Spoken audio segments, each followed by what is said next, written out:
reações adversas são observadas com o uso do praziquantel?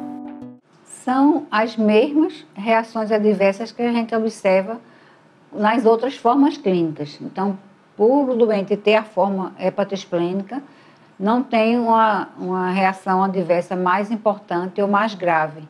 Então, náuseas, vômitos, dor abdominal, ocorre na mesma intensidade e na mesma proporção que ocorre nas outras formas clínicas.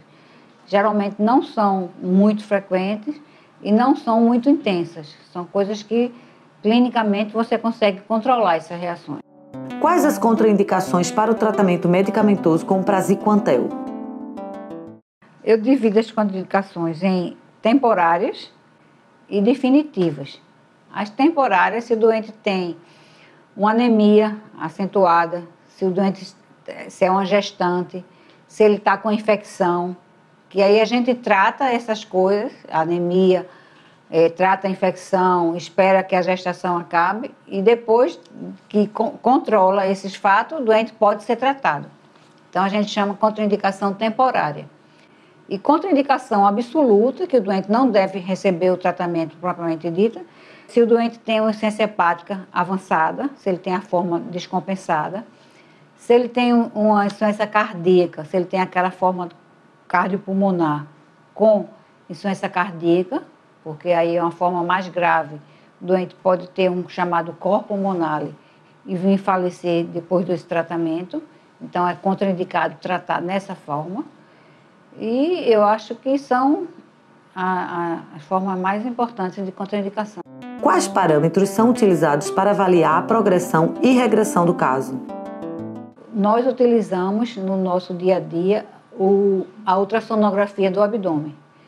Com a ultrassonografia a gente consegue medir o tamanho do baço, verificar a fibrose periportal.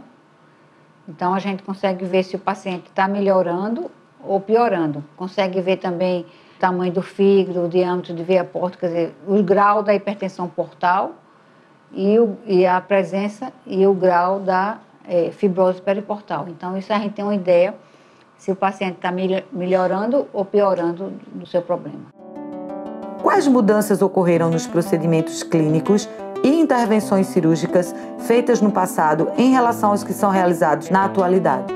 Antigamente, o tratamento cirúrgico era indicado em todo paciente que vomitava sangue. Então, todo paciente que tinha o baço aumentado e que vomitava sangue tinha indicação de tratamento cirúrgico, de fazer a esplenectomia, tirar o baço, ou ligava as varizes do esôfago, ou fazia uma derivação, uma ligadura da veia gástrica esquerda, que era a veia que vai para as varizes do esôfago, que vão formar as varizes. Então, essa é a cirurgia básica para o tratamento da hipertensão portal. Lá no sul do país também fazem uma cirurgia chamada desvascularização, que é a esplenectomia e liga todas as veiazinhas que vão para o estômago ou para o esôfago. Essa cirurgia era feita em todo doente que vomitava sangue. Mas com o surgimento da endoscopia, grande parte dos doentes que tinham indicação cirúrgica, hoje em dia são submetidos ao tratamento endoscópico.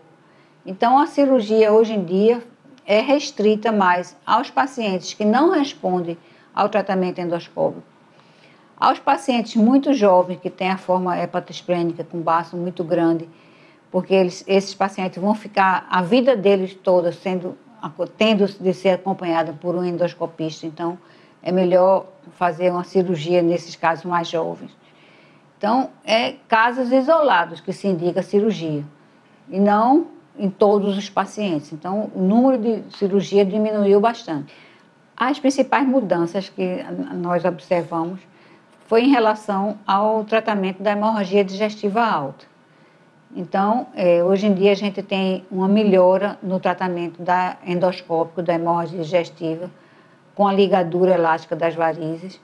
Então, esses pacientes são mais bem cuidados. Então, eles morrem menos após hemorragia digestiva. A gente aqui em Pernambuco ainda tem um percentual, uma mortalidade alta desses pacientes com hemorragia digestiva alta, porque nós temos um grande número de forma grave hepatosplênica E muitas vezes o paciente vomita sangue no interior e o transporte do interior, da área onde ele está vomitando sangue, para o local que ele possa ser atendido, muitas vezes não dá tempo de ele chegar com vida. Mas, hoje em dia, já existe tratamento que o doente é bem sucedido nesse tratamento das varizes do esôfago. Por isso que os doentes hepatosplênicos estão tendo uma qualidade de vida e um tempo de vida maior do que tinha anos atrás. Quando encaminhar o paciente para o serviço de referência em esquistossomose? Geralmente essas formas clínicas mais graves, forma hepatosplênica quando o paciente vomita sangue. Se o doente tem uma forma hepatosplênica compensada, um bom estado geral, ele pode ser tratado no seu local de origem.